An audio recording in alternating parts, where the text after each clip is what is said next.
आपने सभी ने यह कहावत तो सुनी होगी कि तकदीर का लिखा हुआ कोई नहीं बदल सकता। इसका खेल सिर्फ तकदीर लिखने वाले को ही पता होता है और तकदीर हमेशा अच्छे कर्मों से बनती है।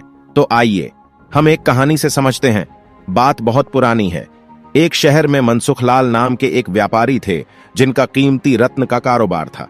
इनका कारोबार दुनिया के कई देशों में फैला हुआ था। पूरे शहर में इनका मान और सम्मान था।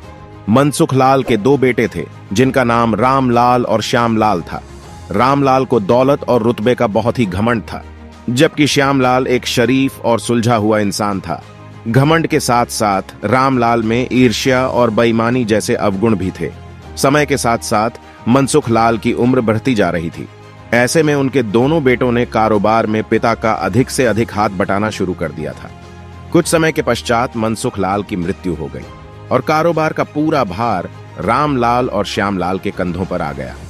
बड़ा भाई होने के नाते रामलाल ने व्यापारिक फैसलों में अपनी मर्जी की चलानी शुरू कर दी। रामलाल बेईमानी और मक्कारी भरे फैसले लेने लगा। असली रत्न के नाम पर वह नकली रत्न का व्यापार करने लगा, जिससे उसका मुनाफा ज्यादा होने लगी। इस मुनाफे से उसका बाकी बचा चरित्र भी काला हो गया। दौलत के घमंड में वह परिवार में उसका व्यवहार खराब होने लगी। दूसरी तरफ शरीफ और सुलझे हुए श्यामलाल को शुरू में रामलाल की बेईमानी का इल्म तो नहीं हुआ, परंतु जब उसने उसके व्यवहार में परिवर्तन देखा तो पूरे माजरे को समझने में उसे ज्यादा देर नहीं लगी। रामलाल की करतूतों से श्यामलाल को बहुत ही दुख हुआ। उसने रामलाल को समझाने और सही रास्ते पर लाने की कोशिश भी की, परंतु वह नाकाम रहा। उल्टे रामलाल श्यामलाल से खफा हो गया और व्यापार में बंटवारे का बहाना खोजने लगा। बंटवारे में भी उसने बेईमानी की साजिश रची, घर में कलह का माहौल पैदा किया। अंत में रामलाल अपनी साजिश में सफल रहा और श्यामलाल के हिस्से के व्यापार पर भी वह कब्जा कर बैठा। रामलाल के व्यवहार से दुखी होकर श्यामलाल ने शहर में दूसरी जगह अपना ठिकाना बनाया और रत्न के अपने व्यापार को नए सिरे से शुरू किया। ईमानदारी की नींव पर शुरू हुआ। श्यामलाल का व्यापार जल्दी ही चल निकला।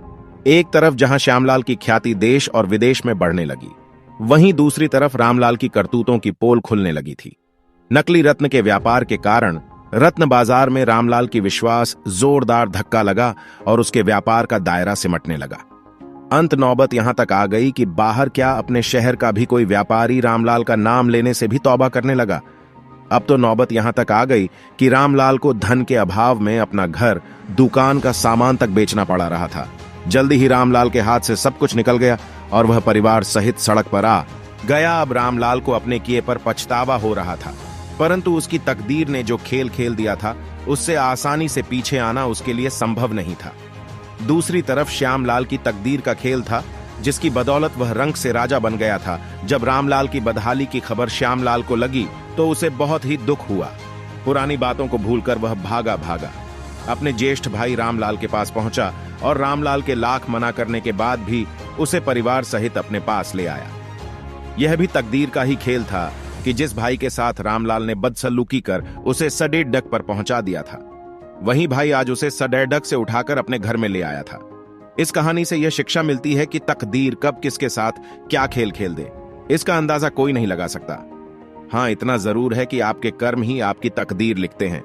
जिस तरह रामलाल और श्यामलाल के कर्मों के आधार पर तकदीर ने उसके साथ खेल खेला था, इसी तरह अच्छे कर्म करते रहना चाहिए। क्या पता कल तकदीर आपके साथ क्या खेल जाए। इसलिए कहते तकदीर का खेल निराला है।